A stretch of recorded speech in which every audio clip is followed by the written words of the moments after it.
ఆ మాతంగి, మంత్రిని, ఈ రూపాలన్నీ కూడా తంత్రశాస్త్రపరంగా మీనాక్షికి అన్వయం. అలాగే భ్రమరాంబ గొప్ప తత్వస్వరూపం. ఆవిడని ధ్యానం చేస్తే చాలా తొందరగా పలుకుతుంది అంటారు. ఈ మాటలు నేను చెప్తున్నవి కావు, నేను శంకరాచార్యుల వారు చెప్పినటువంటి స్తోత్రములను ఆధారం చేసుకుని మాట్లాడుతున్నాను. ఎందుకనంటే శంకరాచార్యుల వారు భ్రమరాంబ గురించి చెప్తూ ఒక మాట మాట్లాడారు. ఇక్కడ మల్లికార్జునుడు ప్రసన్నుడైనంత తొందరగా సాధ్యం కాదు మిగిలిన చోట్ల. ఎందుకనంటే ఒక్కొక్క చోట ప్రసన్నత్వం ఎక్కువగా ఉంటుంది. మీరు చూడండి, పరమేశ్వరుడే ప్రతిరోజు ఎలా ఉన్న వసంతోత్సవం జరుగుతున్నప్పుడు చాలా ప్రసన్నమూర్తిగా ఉంటాడు అంటారు. అందుకే వసంతం కొత్త దంపతుల మీద చల్లిస్తారు. అలాగే మల్లికార్జునుడిగా శ్రీశైలంలో ఉన్నటువంటి పరమాత్మ బహుసులభుడు, చాలా తొందరగా ప్రసన్నుడవుతాడు అంటారు. మీరు ఏం చేశారు అన్నది కాదు, ఒక్కసారి ఆయనకి నమస్కారం చేస్తే చాలు, జయ జయ ధ్వానం చేస్తే చాలు, ఆయన గురించి లోపల పొంగు కలిగితే చాలు. మీరు చూడండి, ఒక మహారాజు కనపడ్డాడు అనుకోండి, జయ జయహో జయహో అంటాం. అందుకే ఆయన కనపడగానే జయశబ్దం చేస్తారు. ఇప్పటికీ కూడా సుప్రభాతం దగ్గరికి వచ్చేటప్పటికీ జయ జయ జయ శంభో జంభవిత్ పూర్వదేవ ప్రణత పద సరోజద్వంద్వ నిర్ద్వంద్వ బంధో జయ జయ జయ జన్మస్థేమ సంహారకార ప్రణయ సగుణమూర్తే పాలయత్మం ప్రసన్నాం వధూముఖం వల్గతపాంగరీకం అఖండితానందకర ప్రసాదం విలోకయన్ విస్ఫురదత్మభావ సమీ గతి శ్రీగిరి సార్వభౌమ అంటారు. అదేమో కానీ విచిత్రం, నేను ఇప్పుడు నాకు ఇచ్చిన విడిదిలో దిగ్గానే ఈ శ్లోకమే నాకు గుర్తొచ్చింది.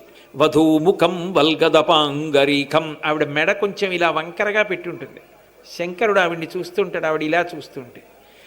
అలా ఉండేటటువంటి క్షేత్రం. ఈ క్షేత్రానికి ఉన్నటువంటి గొప్పతనం ఏమిటంటే ఏం చెయ్యగలరన్నది ఆయన అసలు ఆలోచించడు, మీరు ఎంత ప్రీతితో వచ్చాడన్నది ఆలోచిస్తారు. అందుకే ఒకానొక కాలంలో ఈ శ్రీశైలం చుట్టుపక్కల అరణ్యాలలో ఉండేటటువంటి వారందరూ కూడా పరమ ప్రీతితో శ్రీశైల క్షేత్రంలోకి వచ్చి మల్లికార్జునుడిని సేవించి వెళ్ళిపోతుండేవారు.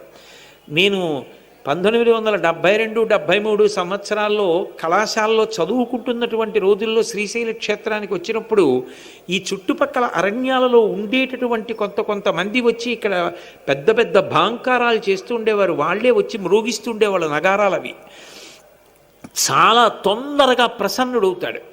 అంత తొందరగా ప్రసన్నుడయ్యేటటువంటి లక్షణమున్న మూర్తి మల్లికార్జునుడు. అంత తొందరగా ప్రసన్నురాలవుతుంది భ్రమరాంబ. అందుకే ఆమె చుట్టూ ఎప్పుడూ గంధర్వకాంతలు ఉంటారు. ఆమె పాట వింటోంది, కావ్యాలాప వినోదిని. ఆవిడ ఎప్పుడైనా వింటోందనుకోండి, ఆవిడ వింటోంది పాట అంటే అంతకన్నా ప్రసన్న రూపం లేదని గుర్తు. ఎందుకనంటే ఆవిడ పాట వింటే ఎలా వింటుందో వర్ణించారు శంకరాచార్యులు వారు. ఆవిడ పాట వినాలి అంటే ఏదో మనం కూర్చొని విన్నట్టుగా విందో. ఆవిడ వినాలి అంటే దాని అర్థం ఏమిటో తెలుసా? గంధర్వకాంతలు సరస్వతీదేవి వీణ వాయిస్తున్నారని గుర్తు. విపంచా గాయంతి వివిధమపదానం పశుపతే. శంకరుడి గురించి వీణానాదం చేస్తూ ఉంటారు. ఆవిడ వినేటప్పుడు ఏం చేస్తుందంటే వీణానాద నిమీలితార్ధనయనే విప్రస్థచూళీ భరే. ఆవిడ తాంబూల చర్వణం చేస్తూ తల ఊపుతూ ఉంటుంది. ఆ తాంబూల చర్వణం చేస్తున్న ఎర్రటి నోటి వంక చూస్తే చాలు గొప్ప కవిత్వం అబ్బుతుంది. అందుకే పూర్వం అందరూ శ్రీశైలం వచ్చేవారు. ఎంత పెద్ద విద్వాంసులు కూడా శ్రీశైలం రావడానికి కారణం అదే. శ్రీశైలం వచ్చి భ్రమరాంబని సేవిస్తారు, మల్లికార్జునుడిని సేవిస్తారు. మల్లికార్జునుడి మీద భ్రమరాంబ మీద స్తోత్ర రచనలు చేసినటువంటి మహానుభావులు ఎందరో శ్రీశైల రగడ అని కొండ కింద నుంచి వెడుతూ వైక్లభ్యం పొంది మొక్కుకున్నంత మాత్రం చేత అనుగ్రహిస్తే రగడ చేశాడు ఒక ఆయన. అంతంత గొప్ప గొప్ప కవిత్వ శక్తిని ఇవ్వగలిగినటువంటి స్వరూపాలు భ్రమరాంబ మల్లికార్జునులంటే. ఇక వాళ్ళు ఏది ఇవ్వలేరు, వాళ్ళు ఏమైనా ఇవ్వగలరు. అందుకే ఇప్పటికీ సుప్రభాతం చేస్తే ఈ శ్లోకాలు అన్వయం చేస్తూ ఉంటారు. గంధర్వ కన్యావృతాం దీనానామతివేల భాగ్యజననీం. ఆ పాట వింటున్నప్పుడు ఆవిడ ఏం చేస్తుందంటే ఆ వీణానాదం వింటూ ఉంటుంది, ఆ పాట వింటూ ఉంటుంది. అవన్నీ శంకరుడి మీద పాడుతూ ఉంటారు, ఎందుకంటే ఆవిడ మహాపతివ్రత. శివుడి మీద పాడుతుంటే సంతోషిస్తుంది. ఆ పాట వింటూ తల కదుపుతుందిట. తల కదుపుతూ విప్రస్థ చూళీ భరే తాంబూల చర్వణం చేస్తుందిట. అందుకే ఇటువంటి క్షేత్రాల్లో తాంబూలాలు ఇచ్చినప్పుడు 1, 2 కాదు, పళ్ళేల్లో పెట్టిస్తూ ఉంటారు. ఏదో ఆ సౌందర్యలహరిలో శ్లోకం ఉంది, అందులో శంకరాచార్యులు వారు అమ్మవారి తాంబూల చర్వణం గురించి చెప్తూ దానికి ఫలశ్రుతి చెప్పాల. ఇది వింటే ఏమవుతుంది అంటే చెప్పలేదు. ఎందుకు చెప్పలేదు అంటే అమ్మవారి తాంబూల చర్వణానికి ఫలితం చెప్పగలిగినంత శక్తి ఎవరికీ లేదు అని చెప్పలేదు. అంత గొప్పది అమ్మవారి తాంబూల చర్వణం. ఆవిడ సంగీతం వింటే తాంబూలం వేసుకుని సంతోషంతో తల కదుపుతూ వింటుంది.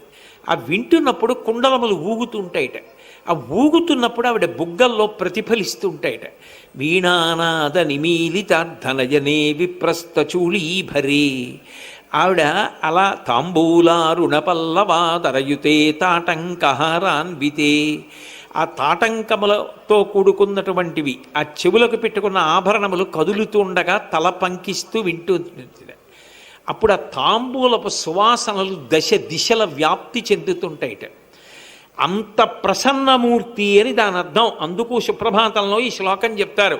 శ్రీనాథాధృతపాలిత త్రిభువనాం శ్రీచక్ర సంచారిణీం గానాసక్త మనోజ్ఞ యవ్వనల సద్గంధర్వ కన్యావృతాం దీనానామతి వేల భాగ్యజననీం దివ్యాంబరాలంకృతాం. ఆమె రూపం భ్రమరాంబగా ఆమె అలంకృతమైన తరువాత చూస్తే కన్ను తిప్పుకోలేరట. అటువంటి దివ్యాంబరాలంకృతాం ఆ తల్లి దీనానామతి వేల భాగ్యజననీం. దీనులై వచ్చి ఎవరైనా ఆమె దగ్గర ప్రార్థన చేస్తే చాలట, ఆమె వెంటనే తల్లిగా ఎంత ప్రసన్నురాలవుతుందంటే నిత్యము పాయస పాత్ర పట్టుకుని ఉంటుంది. అమ్మవారి ఎదురుగుండా ఉన్నటువంటి స్తంభంలో అన్నపూర్ణా స్వరూపం చెక్కి ఉంటుంది. అందుకే తల్లి గురించి చెప్తూ ఆ శ్రీశైల మల్లికార్జున సుప్రభాతంలోనే ఒక మాట ఉంది. కళాఢ్యా కళ్యాణి కలిత సదనా శ్రీ గిరిశి శిరసస్యశౌ భ్రామర్యంబా రచయితు మదిష్టార్థ విభవం అంటారు. మదిష్టార్థ విభవం, నా కోరికలు తీరాలి అంటే నేనేం చేస్తాను అంటే భ్రమరాంబ పాదములు పట్టుకుంటాను. భ్రమరాంబ ఏం చేస్తుంది అంటే చేతిలో మణిగణ ఖచ్చితమైనటువంటి తెడ్డు పట్టుకుని పాయసాన్ని వడ్డిస్తుంది. ఆ పాయసాన్ని స్వీకరించిన వాడు ఎవరున్నాడో వాడికి మదిష్టార్థ విభవం, వాడి అవసరములన్నీ తీరుస్తుంది, వాడి దురితములు పోగొడుతుంది. అంత ప్రసన్నమూర్తిగా భ్రమరాంబ ఉంటుంది, అంత ప్రసన్నమూర్తిగా మల్లికార్జునుడు ఉంటాడు. ఇంత ప్రసన్నమూర్తులుగా వెలిసినటువంటి క్షేత్రం శ్రీశైల క్షేత్రం. ఇటువంటి శ్రీశైల క్షేత్రంలో వాళ్ళిద్దరూ ఏం చేస్తుంటారు అన్న దాని గురించే ఒక అద్భుతమైనటువంటి విషయాన్ని ప్రస్తావన చేశారు. కాబట్టే ఇప్పటికీ మల్లికార్జున సుప్రభాతంలోకి ఆ శ్లోకాన్ని తీసుకొచ్చి చదువుతారు. అది నిజానికి శివానంద లహరిలో శంకరాచార్యులు వారు చేసినటువంటి మొట్టమొదటి శ్లోకం.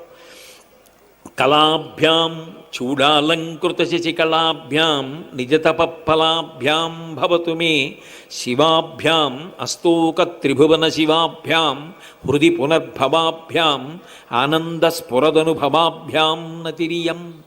వాళ్ళు గొప్ప విద్యాస్వరూపులు. అది కూడా ఎటువంటి విద్యట, శృతి ప్రసిద్ధ మహావిద్యాస్వరూపులట. 84 లక్షల జీవరాశులలో విద్యని సముపార్జించగలిగినటువంటి శక్తి మనిషికి తప్ప ఎవరికీ లేదు. ఎందుకని అంటే సృష్టిలో లేనివన్నీ తెచ్చుకోవడానికి అవకాశం ఉన్నది ఒక్క విద్య వల్లే ఉంటుంది, ఇక దేని వలన ఉండదు. మిగిలినవన్నీ కూడా సృష్టిలో ఒక ధర్మం చేతనే చెడిపోతాయి. ఏ ధర్మంతో పోతాయి అంటే కాలంతో పోతాయి.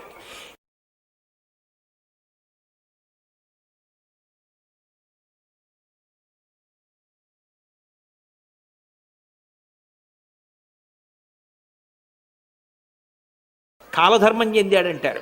కాలము అన్నిటినీ తీసేస్తుంది. మాకురు ధనజన యవ్వన గర్వం హరతి నిమేషత్కాల సర్వం మాయామయమితమఖిలం హిత్వా బ్రహ్మపదం తం ప్రవిజ విదిత్వా. కాలం యవ్వనాన్ని తీసేస్తుంది, శక్తిని తీసేస్తుంది, పటుత్వాన్ని తీసేస్తుంది, ఐశ్వర్యాన్ని తీసేస్తుంది. ఒక్కొక్కసారి కాలంలో ఐశ్వర్యం పోతుంది. ఇన్ని కాలం తీసేస్తుంది. కానీ కాలము తీయలేకుండా కాలము ఏవి తీసేస్తుందో అంతకన్నా గొప్పగా కలపగలిగింది ఏది అంటే విద్య ఒక్కటే. ఆ విద్యని ఇవ్వగలిగినది ఎవరంటే భ్రమరాంబ మల్లికార్జునులు ఇస్తారు. చాలా తేలికగా అనుగ్రహిస్తారు. అందుకే కళాభ్యాం అది కూడా కేవల కుక్షింభరత్వానికి చదువుకునేటటువంటి చదువు ఒక్కటే కాదు, దాని వలన సంస్కృతి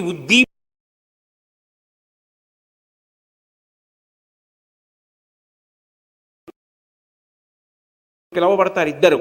ఇద్దరూ కూడా ఇస్తారు అలా చదువు. అందుకే శంకరుడి గురించి చెప్తూ ఆ వేదం ఒక మాట అంటుంది, ఈశాన సర్వ విద్యానాం ఈశ్వర సర్వభూతానాం బ్రహ్మాధిపతి బ్రహ్మణోధిపతి బ్రహ్మ శివో మే అస్తు సదాశివోం అంటారు. పూర్వం వ్యాకరణం నేర్పాలి అంటే ఒక్క శివాలయంలోనే వ్యాకరణ మంటపం ఉండేది. అందులో కూర్చోబెట్టి గురువుగారు వ్యాకరణం నేర్పేవారు. ఎందుకని అంటే వ్యాకరణం బాగా వస్తే వాక్కు బాగా వస్తుంది, వాక్కు బాగా వస్తే చాలామందికి ఉపకారం చేయగలుగుతాడు. అందుకే వ్యాకరణం నేర్పాలి అంటే ఒక్క శివాలయంలోనే నేర్పేవారు. వ్యాకరణం బయట చెప్పేవారు కాదు, వ్యాకరణ మంటపాలను ఉండేవి, అందులో కూర్చోబెట్టి చెప్పేవారు. కదిలితే అందులోంచి వచ్చాయి మహేశ్వర సూత్రములని, అందులోంచి సమస్తమైన అక్షరములు వచ్చాయి. అలాగే మాతృకా వర్ణరూపిణి అక్షరములన్నీ అమ్మవారి దగ్గర నుంచి వచ్చాయి. ఆదిక్షాంత సమస్త వర్ణ నికరీ శంభు ప్రియేశాంకరి అంటారు. ఆ నుంచి క్షా వరకు అమ్మవారి యొక్క శరీర స్వరూపం, ఆమె యొక్క సూక్ష్మస్వరూపంలో ఆ అక్షరముల చేత నిర్మింపబడి ఉంటుంది ఆవిడ రూపం. అందుకే ఆదిక్ష